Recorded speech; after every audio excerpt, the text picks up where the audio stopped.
I'm teaching a free course that came to me last fall when I was backpacking around like reclaiming our inner wild and what that means and what that means for women and what that means for women in sobriety, because it's a big portion of the population that I work with. How can we be okay in our bodies to like let the full expression of our life force come out, and to be connected internally and to be connected with the natural world and to just show up and come from that really grounded place of calm and of knowing who we are, but to have this like full expression of life force is really how I think about it with this inner wild concept. So I love talking about it, and I'm really excited because this class is just focusing on that. I'm so happy to have Alice Kerby with me today, a fabulous physical therapist and trained in so many beautiful techniques that I also enjoy learning about. And I'd like to start, Alice, with asking you about your story, how you got into the work you're doing, and maybe later what you're really passionate about these days. But your story would be really useful for people to hear. Sure. How much time do you have? I'll do the abridged version. Hi, everyone. I'm Dr. Alice Kerby, and as Judy said, I'm a doctor of physical therapy, and I'm a health consultant. I'm also a trauma practitioner and a recovery coach. So I wear quite a few hats, but have been able to mold things together really beautifully the past few years, which has been nice because I do have kind of a diverse story. So let's see, I guess I started learning healing and studying healing techniques when I was 2021. I was traveling through the United States and camping and doing national parks and hiking and staying in hostels and just really kind of feeding that part of myself that is this, wanderer and explorer. And so I ended up at this place in Southern California called the Ojai Foundation, which was a really neat sort of spiritual retreat center. And we had different like Buddhist teachers come in, different shamanic practitioners come in, and we would do, sweat lodges and medicine wheel ceremonies. And I studied with this woman named Lola, who's the spiritual teacher there, and just an incredible, incredible woman. On my 21st birthday, I went out and did a little vision fast and didn't talk to anyone for 24 hours. And from there, went up to the Heartwood Institute in Northern California, which is way up in the mountains in Garberville. And I studied massage therapy, and I studied Chinese medicine was the main focus of my discipline there. She would take us out and we would do herb walks and mushroom forays, and we would go down to the California coast and collect like different edible seaweeds off the rocks. And from there, I moved over to Hawaii for a little while. After that, I got really into surfing and just wanted to go live on an island. And so I did, and I had a little massage practice, but I was always really into studying all of these natural and holistic, healing modalities and spiritual modalities as well. And just really wanting to understand how everything fit together. I wanted to broaden my scope of practice. I wanted to have more clout, I think, as a medical practitioner, as well as I wanted to learn more. So I was like, I really want to be a doctor. That's important to me. I want to have one-on-one, patient care time. And PT was a really good fit because I could mix in my manual skills. I'm a mover. I really like to move. So it made a lot of sense for me to go down that path. So I see. And a big part of my story is I became a really heavy drinker, and it was kind of definitely a progressive journey for me with alcohol use. But in my last year of PT school, I was really under a lot of stress, which I think a lot of people relate to. I had really chronic stress, chronic anxiety. I was in this, hot button environment, a really high pressure environment, which I just did not handle well. And I felt like I'd been really high strung for years, and it's not my system's natural like state of being. I think internally I've come to learn I move slowly, and I have a lot of energy, but I'm slow inside. So it's wonderful when I can align my life with that. And PT school wasn't. So, and my drinking just progressed and progressed. And so like 3.5 years ago, I got sober. So I quit drinking, which has been really wonderful because that eliminated, I think, a whole bunch of problems that I had. It was like, oh,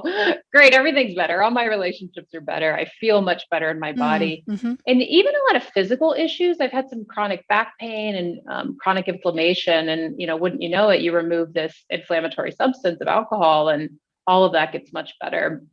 Well, you So, look amazing too. I mean, oh, you thanks. live your practice. It's very clear. And there's a practice of somatic experiencing that you've been studying. Can you Yeah. tell us a Yeah. little bit about that? Oh, I will talk about it all day.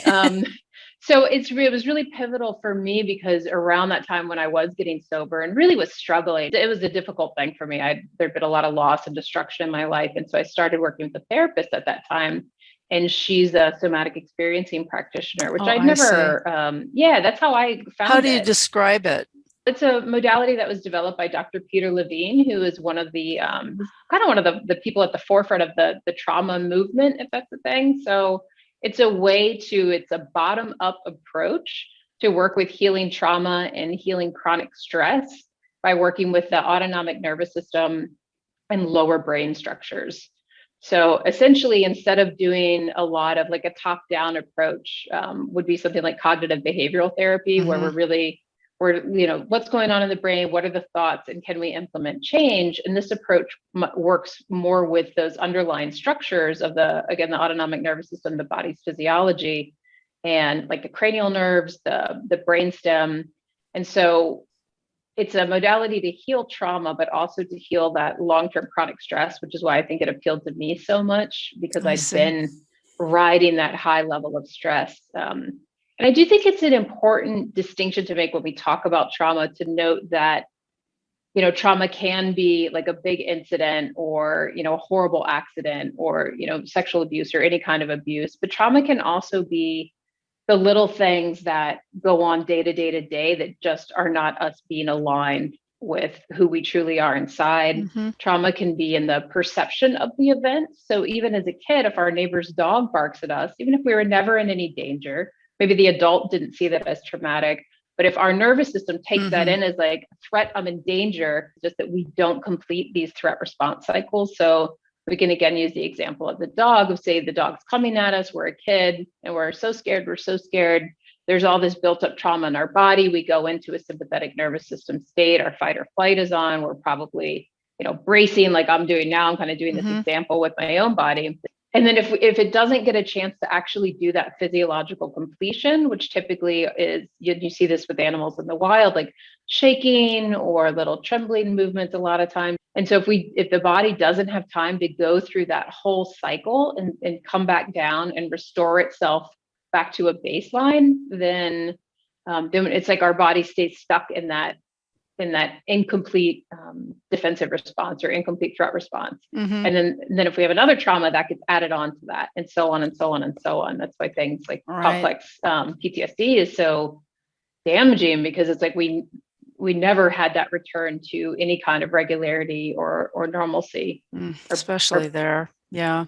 Yeah. Wasn't it Zapolsky? Is that his last name? Robert Sapolsky. Robert, yeah, with his lions attacking the zebras studies, and the zebras that got away would just massively shake. Mm-hmm. And then a couple of minutes later, they're eating grass, right back to it. Mm-hmm. Yeah. Mm-hmm. And our nerve, and we're designed the same way biologically. I mean, our threat response cycle is designed the same way, but because we have these cognitive brains, we override it all the time to be able to go into that healing itself and not to try to force it to happen. So it's something you help your clients do on a table or whatever? No, I mean, I do most of my work via Zoom. I mean, there is a touch component, there can be, but it's more just through watching the physiology. We can talk through, different events, or really it's just following and tracking the body and tracking the system. Okay. And seeing what happens next, and creating the space and the invitation for someone to be present with what's happening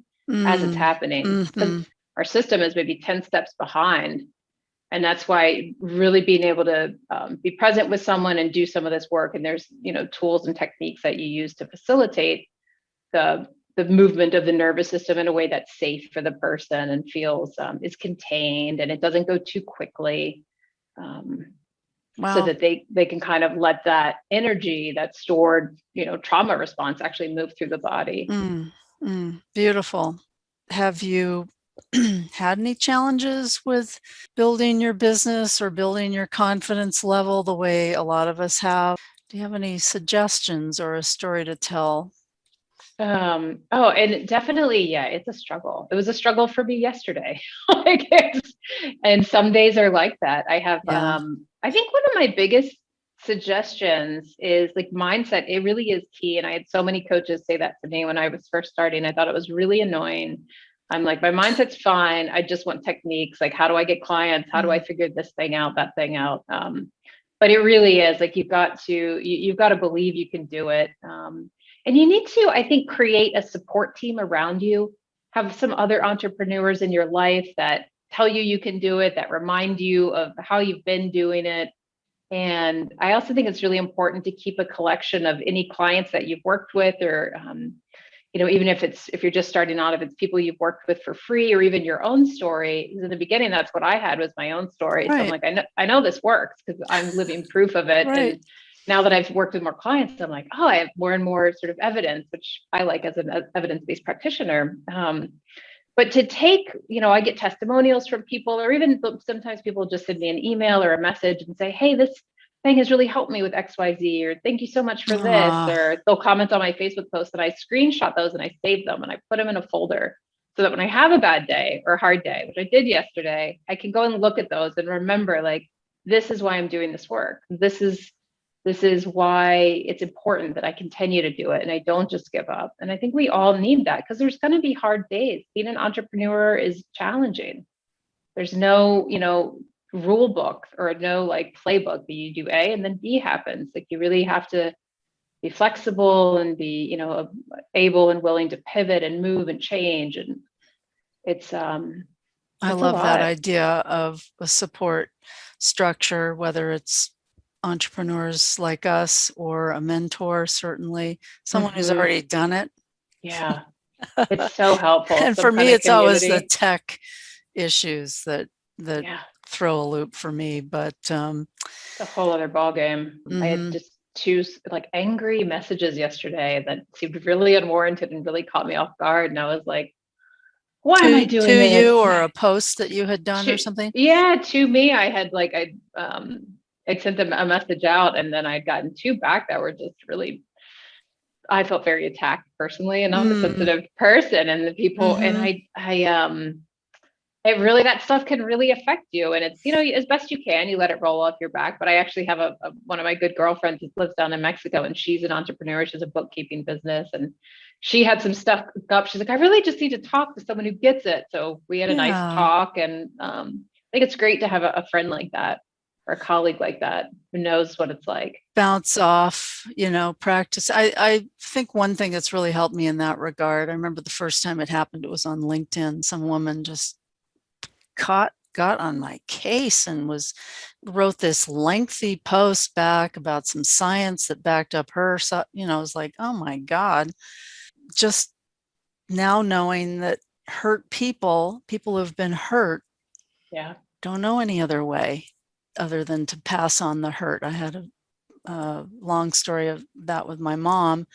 So it helps me to remember that Yeah. it's more about what they're going through than Absolutely. what I'm going through. Alice, tell me what you're most excited about in your life or your business or both. Um, Well, for right now, excited. I'm going to go house sit in Park City next week and watch two Ooh, labs and be in this really big, beautiful house, a really nice hot tub. oh, And fun. yeah, so I'm really excited about that because I get to go be in the mountains, and I don't have a Oh, dog, but I like being around dogs. It's really fun to yeah. house sit and pet sit because I get to like have a dog for a week. And so that's exciting. I don't think that's what you're asking, but I do have No, some that is actually enthusiasm around that. very good. Um, and I'm teaching a free course that came to me last fall when I was backpacking, around like reclaiming our inner wild, and Mm, what that means, and what that means for women, and what that means for women in sobriety, because it's a big portion of the population that I work with. And I love just having more information come in. I just did another training myself, so just to have more integration is how I feel with the somatic experiencing work. Every time I go through another trainer, it's like another training. It goes a I'm layer sure. deeper. But really working with like our active defensive responses and healthy assertion, and how can we be okay in our bodies to like let the full expression of our life force come out, and to be connected internally and to be connected with the natural world and to just show up and come from that really grounded place of calm and of knowing who we are, but to have this like full expression of life force is really how I think about it with this inner wild concept. So I love talking about it, and I'm really excited because this class is just focusing on that. And then I have a longer course, a 4 or 5 week course. I think it's going to be 5 weeks this time, called Sober, Calm, and Wild, that I'll lead into from that webinar. So Wow. if people want to really get into the work, they can come and work with me for 5 weeks. And it's like a group coaching type environment. I run that course a few times a year. It's really Okay. great. Oh I my really, gosh. yeah, Oh, I I like think it. that's just brilliant. I just think it's so important, especially with the COVID thing, to get out, We to have to. rebalance ourselves, because or use some of the tools in the free classes that Alice has to offer, because it has been traumatizing. So I think that's my biggest grounding thing. Since COVID happened, I've just gotten in the habit of going hiking once a week. I go out to the national forest. Well, you live it. I can see it in your eyes. Yeah, I do. I Mhm. do. I Mhm. I do. I don't know really how to be any other way, honestly. That's so good. Yeah, Well, it's great. thank you so much for taking the time to My be with pleasure. us and sharing your vulnerability and your unique passion and your high level of skill. It's much appreciated. Yeah, thank you, Judy, for having me.